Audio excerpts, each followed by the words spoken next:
Hi, it's Dominic from the MS Guide. I'm going to do something a little bit different for you today. A friend has sent me something to post on my blog. I don't use my blog much. So I said to them, "Are you okay if I read it out?" And they were okay. I've changed a few words just to make it easier for me to read. And the fact that they're American and don't really speak proper English, and I'm English. So I'm just trying my best. Before I get started, like and subscribe to the channel. I'm serious. So many people watch it and so few people subscribe, and it means a lot. It tells YouTube that I'm doing a good job. I don't make money from the channel. I might do in the future, but I don't now. So I would really appreciate your support. The other thing is I have a buy me a coffee link. And some people have really graciously helped out with little bits and pieces like a light, which is too bright, but I can't change it right now. Things like green screens or cameras or whatever. So I'm really grateful for any help that anybody gives me. On with the story. This person is on Ocrelizumab, which is Ocrevus if you're in the States. And I'm going to read it. It's not very long. It's called COVID Adventures with Ocrevus. I live in a Manhattan apartment building, so the elevator is an important part of my home. Back in May, the CDC, which is the Center for Disease Control, brackets be warned, I might explain some things a bit further, changed its mask guidance to say, if you are fully vaccinated, you can remove the mask in public. So this is in the US. Despite the fact that I could have easily argued that one's home should be held to a higher standard than, say, the grocery store, since even those of us immunocompromised can't choose to avoid buying food. 2 days later, our building, so bear in mind, this person lives in a Manhattan apartment building, and it's important to note that the washing is on the ground floor. Many of you have seen things like, I imagine, one of my favorite secret nerdy shows, which is The Big Bang Theory. But I think they did this in Friends, things like this. All the washing machines and all the drying and folding facilities are downstairs in the basement of the building. So, on with the story. Our building delightfully sent a memo that while a maximum of 2 people were still in effect, those fully vaccinated were now mask optional, and then we would rely on the honor system. Because apparently, a year and a half into the pandemic, we have finally proven that people are so selfless and so honest. We all know where this is. The first people, obviously, to take their masks off were the couple down the hall, whom everyone knew were firm anti-vaxxers. Their grandparents, who arguably were likely vaccinated, followed suit. In a few days, even 5-year-old children were no longer wearing a mask in the elevator. And crowded elevators of 5 or more people were not uncommon. Remember the 2-person thing initially. Of course, in my case, this made me nervous. So this is my mate who's on Ocrevus. They're understandably nervous because, as we'll come to it, and as I discussed, the jabs don't work. To add to the gloom of those of us on Ocrevus, the number is higher, by the way, when you add in those on others, depleting medications, so natalizumab, rituximab, I'm guessing ofatumumab, many of the MABs, monoclonal antibodies that suppress your B cells to control your MS, also mean that the COVID jabs don't work. Also, because of ocrelizumab, I have not been able to make any antibodies, despite 3 COVID vaccines. And yeah, I was one of those early people to get it myself, a booster. So I know that they talked to their neurologist about this and went and had a booster. And guess what? Nil. No matter how you try to time it, nil. So sure, one could argue I might be protected with T cells. I was, after all, pretty sick after my 2nd and 3rd shots. We can't really prove that yet, can we? This is my argument. There may be T cell immunity, but not a single person is willing to put their hand up and say, it's half of what you get if you have 8 T cells and B cells. It's a third of it. It's a quarter. It's 90%. All they say is, well, we kind of know that you got them, which for me, and obviously this person, is not good enough. So, and do we really want to risk being in a tiny Manhattan elevator with an unmasked and known anti-vaxxer while Delta rages in the US? There's so many people, you hear it. Biden made his announcement last night that all federal employees were required to have 2 jabs. Now, personally, I think that's the right thing to do. I know not everybody agrees. I'm not here to bash people over the head. I'm just saying this is all done through the eyes, or all written through the eyes of somebody who is on Ocrevus and knows that they're fully immunosuppressed and knows that they can't get a vaccine and knows everybody around them is less than, should we say, taking it seriously.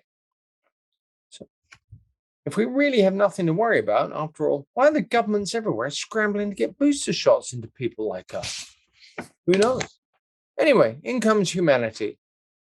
If I want to take an elevator and someone without a mask is in one, no problem, get the next one. If I'm in an elevator and someone without a mask tries to come in, they will ask me if it's okay, or they'll put on a mask, or they will graciously wait for the next one. About 75% of the time. And then there is the other 25%. Picture this. You have 2 giant loads of wash, and you're riding in a tiny elevator that can't fit more than 2 to 3 people. COVID safe, anyhow. You are alone, which is nice. With 3 floors to go, the elevator stops, opens, and Grandma Inconsiderate barges in. You hold your hand up and ask if she'd mind either putting on a mask or waiting for the next one. But she just ignores you and barges right in, and then motions for her unmasked young grandchild and her unmasked daughter to smoosh in up against you too. Wait, no, you try to mutter, but you realize it's probably not the best idea to engage in a verbal confrontation with someone without a mask standing right on top of you in a tiny enclosed space. So this is where you're being sensible and, should we say, cutting your losses, live to fight another day. That's my view. In a panic, and with the door about to seal you in with these people, you are forced to barge your way out. With 3 more flights of stairs to go, you must now hoist not only your laundry and yourself up them with occasionally disobedient, at times unreliable, and definitely shaky MS legs. Sounds fun. You feel violated somehow. It was an assault on basic decency by Grandma Inconsiderate. I mean, what are you, after all? Just a whinger, a whiner, these crackpot people that think that there's something that might hurt them called a virus, all these lunatics who worry too much, that kind of thing. So it's a week later, you encounter Mrs. Anti-vaxxer in the unventilated, windowless basement laundry room, obviously not wearing a mask and singing to herself as she slowly folds laundry right in the middle of the room. Is it safe to go in and sort your own clothes? What if it takes you 20 minutes? Why must I have to make these micro decisions in my own bloody home? Now, those of you following the US drama, and frankly, no one would blame you if you don't, I mean, who can keep up? Will note that the CDC has recently updated the guidance again after receiving new data on the Delta variant, and masks, once again, are required in our building. Now, this government flip-flopping means that 100% masking we had before vaccines, or the 0% masking we had after the fully vaccinated were allowed without, we're at about 50% now. But also, what about work? Open office environment without masks and Ocrevus? No go. Supermarket? Only if most of the people are masked. Parties? Not if there's too many people, even outside. Indoor dinners? Not with others. It involves taking your mask off indoors. Give it a shot and hope you're protected. Practically, this leaves me and about 200,000 of my close personal Ocrevus imbibing friends around the world in the same pickle. We've got 2 crappy options. 1, continue to live in isolation, but be happy you can walk 5 miles alone in the park.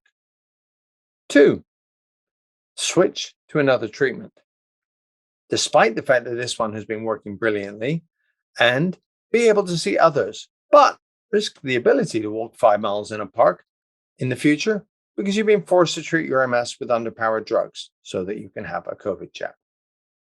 Not great. And then there is no option 3. I'd love to see an option 3. Now, I'm going to add my 2 pennies worth to this. There is an option 3 for me because I feel exactly the same way as my friend who wrote that. I am changing, as many of you know, to alemtuzumab. it is my intention to change. It's called Lemtrada in the States. I have a very low risk profile for all the potential things that could go wrong. Like crossing the road, things can go wrong. Especially, I imagine, if you live in Manhattan and you've got your headphones in.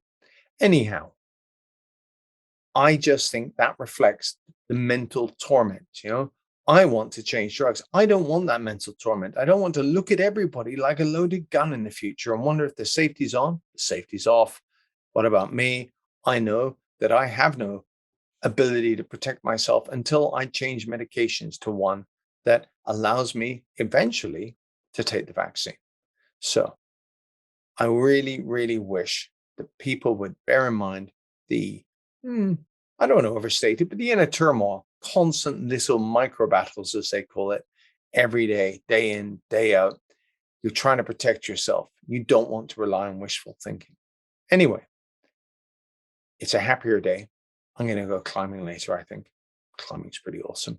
It happens indoors, but it's a massive building and they open the doors at both ends, have ginormous fans running. I would add, I am very comfortable being outside without a mask and other people, even if they're raging with COVID, because airflow is the key. It is proximity and duration that really, really makes it risky. So yeah, indoors dining, if it's not well ventilated. I ate indoors yesterday with another friend with MS who's on natalizumab, but it was massively open, doors open, well ventilated. And I think it's fair to say that neither of us were sitting there thinking, am I going to get COVID? Also, where I live in the UK, we've got pretty good vaccination levels.